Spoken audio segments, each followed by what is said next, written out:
Chères Luzarchoises, chers Luzarchois, mesdames, messieurs, chers amis, la situation sanitaire ne nous permet pas de nous retrouver, comme le veut la tradition, dans la salle Blanche-Montel, afin de vous présenter tous les meilleurs vœux de la municipalité.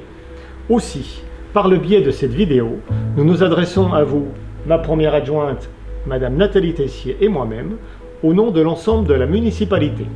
Nous avons une pensée pour celles et ceux qui font et construisent l'Uzarch, nos partenaires publics et privés, le monde économique, associatif, les agents de la ville. Nos pensées vont également à ceux qui participent à la mise en œuvre du projet municipal choisi en mars dernier par les Luzarchoises et les Luzarchois. Qu'ils soient aujourd'hui remerciés pour le travail d'ores et déjà accompli durant ce début de mandat. Notre projet s'appuie sur les besoins identifiés de nos concitoyens.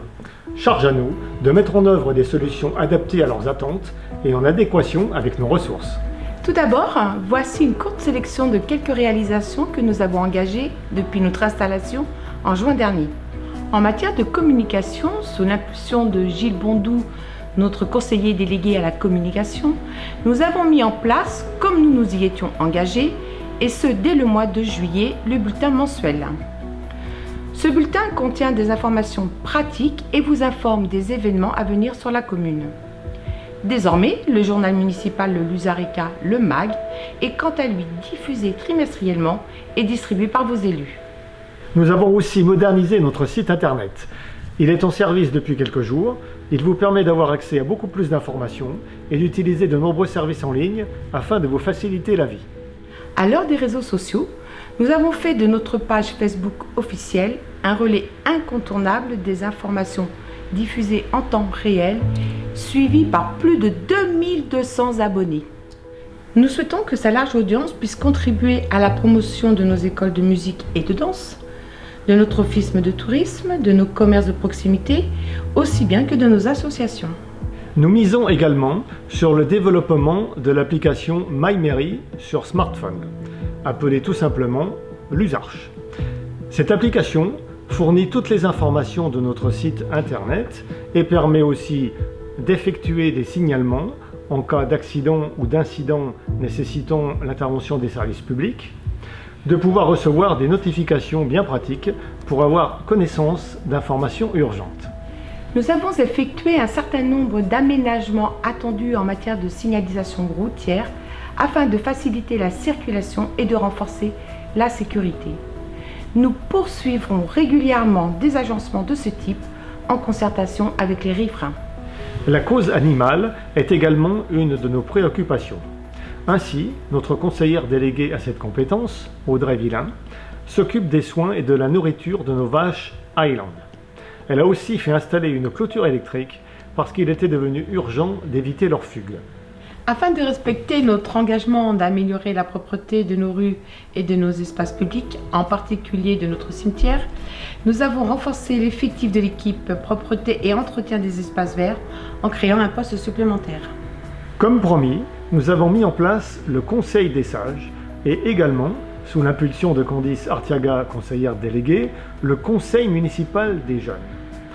Les contributions apportées par les habitants dans ces instances consultatives seront considérées avec la plus grande attention.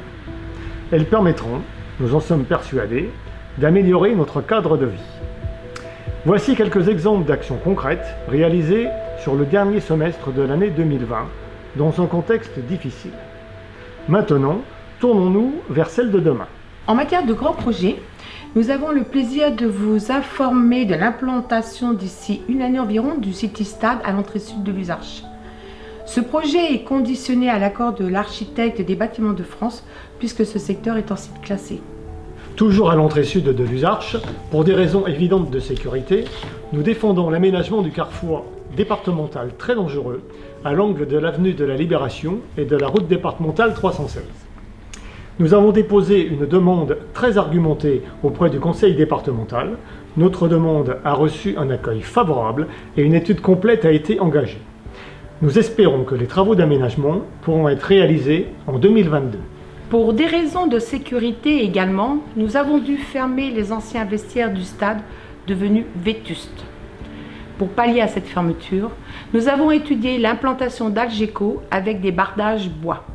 En matière de conservation de notre patrimoine historique, la réfection de notre église fait l'objet de toute notre attention. Ces travaux nécessitent la réalisation d'une étude préalable pour laquelle nous avons obtenu une subvention par la direction des affaires culturelles. Ce dossier important est lancé. Il s'étalera dans le temps, nous aurons l'occasion de vous en reparler. Toujours en matière de grands projets, l'élaboration d'un contrat régional est en cours. Il regroupera 6 opérations d'envergure qui seront subventionnées à hauteur de 70%. Ces opérations nécessaires à notre ville et sa modernisation concernent la réfection de la cavée Saint-Côme entre le passage à niveau et le plateau Saint-Côme. Cette voie sera élargie pour permettre une utilisation à double sens et réserver un espace dédié aux circulations douces. Il concerne aussi la réfection du centre de loisirs rue des Celliers qui en a grand besoin pour améliorer l'accueil de nos plus jeunes et l'environnement de travail de nos agents. Ce contrat régional porte également sur la réhabilitation complète de notre champ de foire avec l'installation de bancs et autres équipements, notamment pour la propreté. Les véhicules garés actuellement sur le champ de foire devront être accueillis dans de nouveaux parkings à créer à proximité. Il s'agit là d'un gros dossier qui fera l'objet d'informations régulières de notre part. La 4e opération de ce contrat porte sur le remplacement de la clôture en bois du vallon de Roquemont qui est en très mauvais état. Cette intervention est rendue nécessaire pour bien gérer notre cheptel de Vache Island. La 5e opération concerne l'aménagement du centre technique municipal dans un hangar appartenant à la commune sur un terrain de 3000 m² allée des Cerisiers. Aujourd'hui, nos services techniques occupent des locaux provisoires dans des hangars loués par la commune au golfe de Montgriffon. Demain, grâce à la réalisation de ce projet, nos services techniques disposeront d'un environnement de travail adapté tant aux hommes qu'aux moyens matériels. Enfin, le dernier projet de ce contrat régional permettra la réhabilitation définitive des vestiaires du stade et de l'accès au site. Le coût total des projets portés dans ce contrat régional représente environ 2 millions d'euros hors taxes. Si tout va bien, ces projets pourraient devenir réalité dans un délai de 3 années. Indépendamment du contrat régional, en matière de voirie, nous projetons de rénover le Clos des Gâtines, la partie non traitée de la résidence L'Île-de-France, les rues des Châtaigniers, des Sapins et le chemin des Bruyères. Ces travaux seront engagés en fonction de notre capacité financière. Nous souhaitons également moderniser notre éclairage public et introduire les ampoules LED basse consommation. Ces travaux permettront de garantir une meilleure fiabilité de l'éclairage public. Avec la coupure nocturne de l'éclairage mise en place depuis le 15 octobre dernier, ces investissements supplémentaires conduiront à une diminution de la consommation électrique de l'ordre de 70%. Naturellement, la réalisation de ces projets est conditionnée à la maîtrise rigoureuse de notre budget. Pour cela, il nous faudra dégager chaque année un excédent financier dans le budget de fonctionnement pour pouvoir financer les investissements. Or, l'examen du compte administratif de la commune fait apparaître pour 2019 des dépenses de fonctionnement de 5 154 000 €, alors que les recettes, elles, n'étaient que de 5 048 000 €, soit un déficit de 106 000 €. Si nous voulons porter de beaux projets pour notre ville, nous allons donc devoir, au préalable, inverser l'orientation déficitaire du budget communal. Il convient donc d'examiner chaque poste afin de maîtriser les dépenses et d'optimiser les recettes, tout en respectant notre engagement de ne pas augmenter les taux communaux des impôts locaux. Comme vous le savez, la crise sanitaire a mis durement à l'épreuve le lien social. La plupart des manifestations ont dû être annulées. Pour autant, nous avons assuré à huis clos la cérémonie du 11 novembre et organisé en comité restreint la fête de la musique et le 14 juillet. Nous pouvons nous réjouir du franc succès rencontré par le concours des illuminations de Noël qui nous a permis de constater que plus de 200 habitations étaient illuminées. Bravo pour votre implication qui a permis de donner une belle image de notre ville en cette période de fête. Le jury, composé d'adultes et d'enfants, a choisi les gagnants. Les habitants ayant réalisé les plus belles illuminations seront invités à la remise des prix qui sera organisée dès que possible. Sous l'impulsion de Nadège Robbe, adjointe au maire, le centre communal de l'action sociale a pu fonctionner efficacement. Les repas et voyages pour nos anciens ont dû être annulés. En compensation, ils ont reçu un colis de Noël amélioré et constitué exclusivement de produits issus de nos commerçants de proximité. Au total, 480 colis ont été distribués. Cette distribution a été étendue aux résidents de notre EHPAD. En matière de politique jeunesse, malgré le contexte, nous avons pu organiser un premier stage sportif gratuit à l'attention de nos jeunes pendant les vacances de Noël. Nous portons de beaux projets, de belles activités à l'attention des jeunes. Nous espérons une évolution rapide de la situation afin de pouvoir les mener à bien. Dans cette attente, soyez convaincus de l'attachement de notre municipalité à servir notre commune avec détermination, courage et enthousiasme. Dès la sortie de la crise sanitaire, nous nous attacherons à proposer de nombreuses animations fédératrices, ouvertes à tous, et des moments de convivialité partagés qui font l'âme de notre ville. Nous tenons à remercier nos agents territoriaux qui font preuve de beaucoup de professionnalisme et d'implication dans la vie de notre ville. Ils répondent chaque jour aux besoins de la commune et de ses habitants. Nous leur adressons à chacun tous nos vœux de bonheur.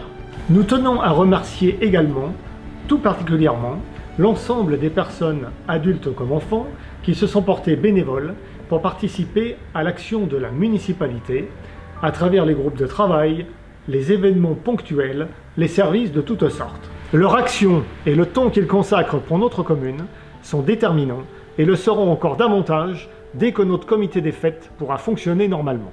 Nous formulons également le vœu que toutes nos entreprises, nos commerçants, nos artisans soient en capacité de résister à cette crise sanitaire pour mieux rebondir et se développer.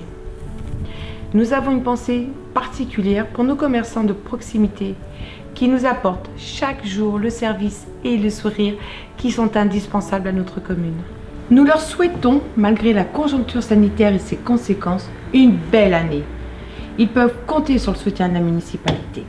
Nous saluons aussi le travail, car souvent c'en est un, de tous les dirigeants d'associations et de leurs bureaux qui les soutiennent dans leur action.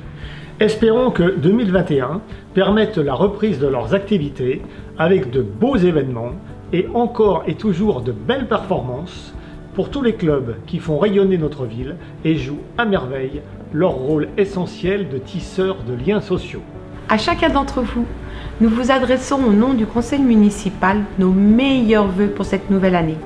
Des vœux de bonheur et de réussite pour vous-même, vos familles et toutes les personnes qui vous sont chères, avec une pensée toute spéciale pour celles et ceux qui sont dans la peine. Nous exprimons toute notre reconnaissance, notre gratitude à l'ensemble du personnel soignant et hospitalier et nous leur adressons nos vœux les plus sincères et les plus chaleureux. À chacun d'entre vous, nous vous souhaitons une bonne année 2021.